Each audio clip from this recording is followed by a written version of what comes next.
আমার বান্ধবীরা বলতে পারবে এটা কি লঙ্কা গাছ? দেখো কি পরিমাণে লঙ্কা হয়েছে, দেখো কত লঙ্কা। আজকে এখান থেকেই লঙ্কা তুলে একটা রেসিপি তোমাদের দেখাবো, মানে লঙ্কা দিয়ে, এখানকার লঙ্কা দিয়েই রান্না করব।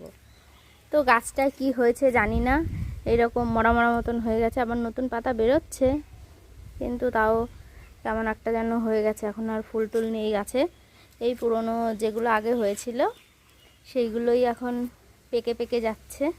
আর এই সাইডেই আছে একটা বোম্বাই লঙ্কা গাছ, এই একটাই লঙ্কা আছে গাছে এখন, এই যে। আর সব লঙ্কা পেকে পেকে পচে পড়ে গেছে, ওইখানেও দুটো আছে, এই দেখো। বোম্বাই লঙ্কা খেতে আমার খুব ভালো লাগে, ঝাল, আর বিশেষ করে এর গন্ধটার জন্য। আর এগুলো শুধু ঝাল, আর এর গন্ধটা আমার একটুও ভালো লাগে না, এই এই লঙ্কাগুলোর, খুদে লঙ্কাগুলোর গন্ধটা। কিন্তু এই বোম্বাই লঙ্কার গন্ধটা কিন্তু সেই লাগে। তো তোমরা কারা কারা বোম্বাই লঙ্কার মানে বোম্বাই লঙ্কা খেতে পছন্দ করো আমাকে কমেন্ট করে জানিও।